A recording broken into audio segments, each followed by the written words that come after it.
ये सरासर जो है झूठ है और सरासर बदनाम करने की, किसान आंदोलन को बदनाम करने की बहुत बड़ी एक साजिश है। कौन लोग हो सकते हैं जो बदनाम कर रहे हैं किसानों कौन बदनाम करेगा? सरकार के अलावा, भाजपा के अलावा, आरएसएस के अलावा कौन बदनाम करेगा? तो जो घटना हुई है वो सच्ची नहीं है क्या? अरे किस तरह से आप उसको सच्चा कह सकते हैं? जब वो लड़की यहाँ आई 12 तारीख को, यहाँ रही, जब उसकी तबीयत ख़राब हो गई 27 तारीख को तो उसको बेड नहीं मिला। दीपेंद्र हुड्डा जी की संस्था ने उसको बेड दिलवाया, किसी प्राइवेट अस्पताल में भर्ती करवाया गया।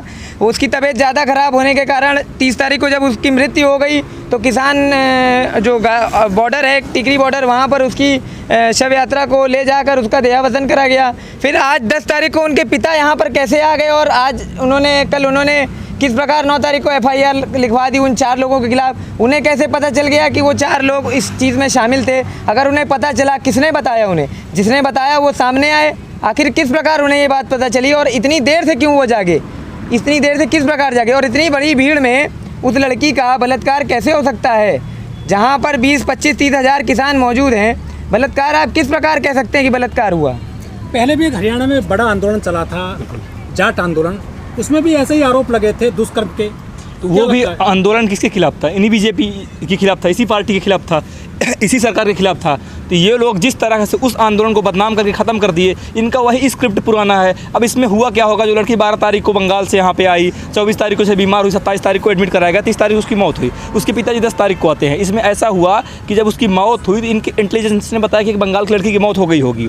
तब ये बीजेपी वालों ने पकड़ा होगा, उसके माँ बाप को पकड़ो, बंगाल से उसको पकड़ के लाए होंगे, पैसा देके, डरा के धमका के, कैसे भी लाए होंगे और उनको दबाव बना के केस करवाया गया होगा। जब अगर सही में जाँच होगी तो इसकी कहानी यही निकलेगी, उनको दबाव बनवाया गया था, ठीक ना? इनका काम ही यही कि बदनाम करो। अरे उनके पिताजी बोल रहे हैं कि मेरी बेटी मेरे को फ़ोन लगा के बताई, आप भी थी। अरे पिताजी, आप जब आपकी बेटी आपको फ़ोन लगा के बताई, ये घटना थी, तो क्या आपके पास कॉल रिकॉर्डर है? आपने बात को रिकॉर्ड किया, इतनी गंभीर बात को आप सबूत क्या पेश करोगे कोर्ट में? कोर्ट को क्या बोल दोगे? आपकी बेटी ने बताया था। अरे बेटी ने बताया, आप सबूत तो दो। तो ये एकदम सरासर झूठ है, बदनाम करने की साजिश है। और आप देखेंगे कि पूरी गोदी मीडिया, भाड़ मीडिया आज मतलब ढिंढोरा पीट रहे कि किसान ऐसा कर रहे हैं। वही गोदी मीडिया से मैं कहता हूं, तुम्हारा सांसद राजू प्रताप रूढ़ी बिहार में एम्बुलेंस अपने घर में घुसेड़े था, तुमने कितना उसके लिए शोर मचाया। पप्पू यादव बेचारा इतना मदद करने वाला सांसद, उसका भंडा फोड़ किया, तो पप्पू यादव को तुम बदनाम कर दोगे, इस ऐसा था, वैसा था, ये किया, वो किया। और जो सारा निकम्मा है, चोर है, इस विपरीत परिस्थिति में एम्बुलेंस लूट के बैठा है, उसको कुछ नहीं बोलोगे, वो तुम्हारा है। इन नालायक मीडिया से मैं बोलूँ क्या? बेशर्मों से ही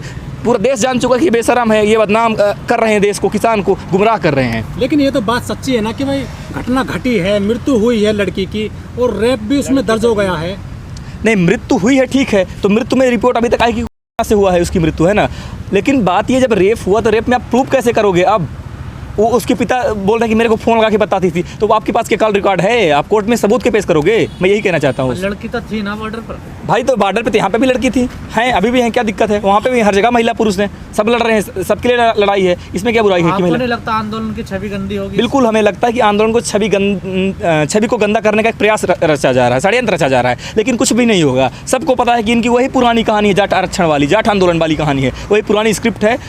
आप देखेंगे जहाँ जहाँ इन्होंने जो भी प्रतिक्रिया किया है, सब पुराने इनके स्टंट थे कि आप 27 तारीख को स्थानीय लोग के नाम पे इनके गुंडे आएंगे, यहाँ पे 26 तारीख को गुंडे आएंगे, तो वही साजिश होगी। सबको पता है कि ये लोग अपने पुराने रवैया में चल रहे हैं, पुराने ढर्रे में चल रहे हैं। जिस तरह से घटना हुई है टिकरी बॉर्डर पर, क्या सुरक्षा के पुख्ता इंतजाम होने चाहिए? सुरक्षा के पुख्ता इंतजाम टिकरी बॉर्डर पर भी हैं, सिंधु बॉर्डर पर भी हैं, गाजीपुर बॉर्डर पर भी हैं और शाहजहाँपुर बॉर्डर पर भी हैं। सुरक्षा की कोई कमी नहीं है। महिलाएं यहाँ भी हैं, वहाँ भी हैं, और आज से नहीं है, पिछले 6 महीनों से हैं। एक भी कंप्लेन किसी भी महिला के संग छेड़खानी तक की नहीं है। किसान आंदोलन में इस प्रकार की कोई भी घटना कभी हो ही नहीं सकती है। सरकार के खिलाफ जो भी विरोध करने की कोशिश करता है और करता है, उसके खिलाफ इसी प्रकार षड्यंत्र करती है भाजपा सरकार। इनके आरएसएस के गुंडे इसी प्रकार आंदोलन के बीच में किसान का वेश धारण कर घुसते हैं और पिछले 6 महीनों से जिस प्रकार बदनाम करने की कोशिश की, कभी आकर यहाँ नारे लगवाते हैं, कभी खुद जो है गांव वालों की, आसपास के गांव वालों की भीड़ बनकर जाते हैं और पत्थरबाजी करते हैं, कभी यहाँ आकर आंदोलन को कुचलने का प्रयास करते हैं, कभी जो है खालिस्तानी कहते हैं, कभी आतंकवादी कहते हैं, कभी कहते हैं चाइना से फंडिंग आ रही, कभी कहते हैं पाकिस्तान से फंडिंग आ रही है। इनके हर एक बदनामी के साजिश को नाकाम करा किसानों ने, नाकाम करा भारत की जनता ने, और सारा सच मीडिया ने जितना इनको किसानों को गलत बताया, सारा सच एक एक करके धीरे धीरे सामने आया और ये सच भी आपको बहुत जल्द सामने आ जाएगा।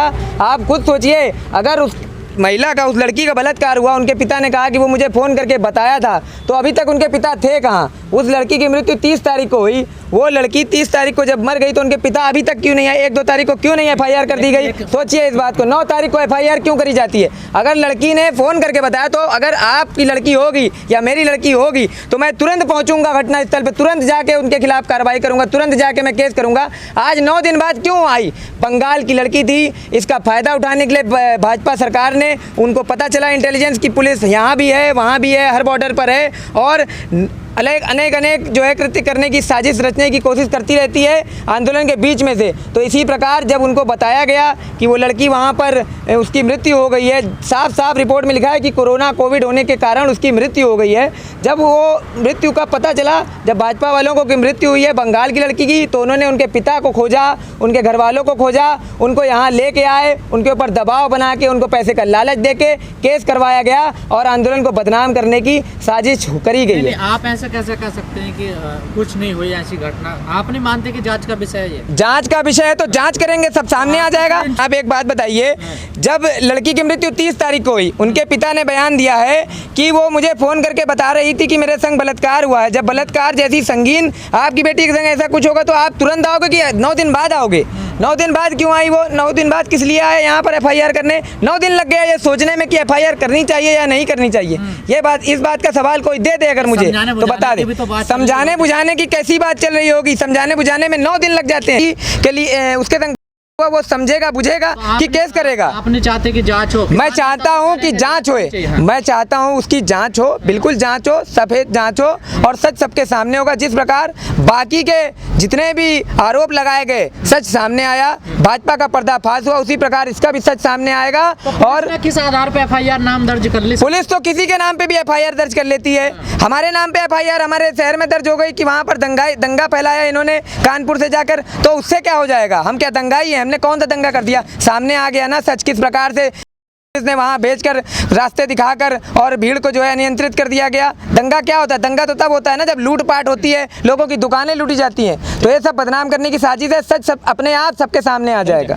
ये बताओ, जिस तरह से चारों 5-7 जगह जो बॉर्डर है दिल्ली के, वहाँ पर आंदोलन चल रहे हैं बड़े पैमाने पर, लाखों किसान जुटे हुए हैं, क्या यहाँ पे आपको नहीं लगता कि सुरक्षा के पुख्ता इंतजाम किए जाएं? नहीं, यहाँ पे सुरक्षा के इंतजाम हैं, लेकिन आखिरी कुछ नहीं होता, उसके बाद भी कोशिश जारी रखनी चाहिए। हो सकता है जो कुछ कमियां उनको सुधारा जाएगा, लेकिन ये नहीं बोल सकते कि सुरक्षा के इंतजाम नहीं। सुरक्षा के इंतजाम सब है, सुव्यवस्थित है, कोई आपत्ति नहीं है। अगर ऐसी घटना हुई तो आपको नहीं लगता बड़ा शर्मसार? बहुत दुखद घटना है। अगर ऐसा हुआ है तो सब शर्मिंदा हैं। हम सब लोग किसको मुँह दिखाएंगे? अगर जब लोग बोलेंगे कि तुम उस आंदोलन में थे और उस आंदोलन में ऐसी घटना हुई तो सब शर्मिंदा हैं। लेकिन इस घटना की सच्चाई तो सामने आनी चाहिए कि हकीकत में हुआ क्या है। सच्चाई अगर सामने नहीं आएगी तो फिर कैसे हम बोल देंगे कि हुआ है?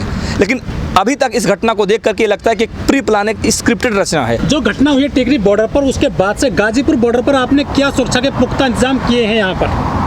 ये घटना तो सबको आज पता चली है, मीडिया के माध्यम से आज मीटिंग हुई होगी नीचे कि क्या करना है आगे, जो लोग हैं उनकी सुरक्षा का क्या ध्यान रखना है, और चर्चा होनी चाहिए। अगर नहीं हुई है तो होनी चाहिए। यहाँ कितनी महिलाएं हैं गाजीपुर बॉर्डर पर? 10 से 12 महिलाएं यहाँ पर 10 से 12 लगभग महिलाएं यहाँ पे हैं। सुरक्षा के पूरे इंतजाम है यहाँ पर। आज से नहीं, जब से आंदोलन लगा है तब से सुरक्षा के पूरे इंतजाम है।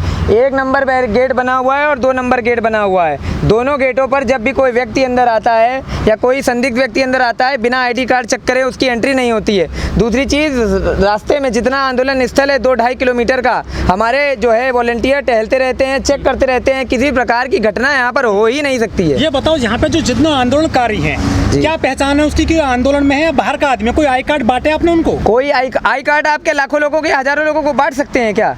यहाँ पर आंदोलनकारी 10 दिन रहता है, फिर चला जाता है, फिर 10 दिन रहता है, फिर चला जाता है, उनकी जगह कोई आता है। एंट्री का रजिस्टर है, जब किसान आते हैं तो उनकी एंट्री होती है। मेन गेट पर आप आते हैं तो आपको भी कभी कभी जो वॉलंटियर नहीं पहचानता है तो रोक देता है। जब आप कहेंगे कि हम प्रेस से हैं तभी आपकी एंट्री होती है। जब कोई भी नया आदमी आता है तो उसकी पूछताछ होती है, उसकी आइडेंटिटी चेक करी जाती है, रजिस्टर में नोट करी जाती है, उसका मोबाइल नंबर नोट करा जाता है, उसके बाद उसको जाने दिया जाता है। बिना ID का कोई अंदर नहीं एंट्री करता है। और इस समय कोरोना के काल में भी बहुत ज़्यादा सुरक्षा करी जा रही है। जो भी व्यक्ति बिना मास्क के एंट्री नहीं होती है, ज़्यादा लोगों को एंट्री नहीं दी जा रही है।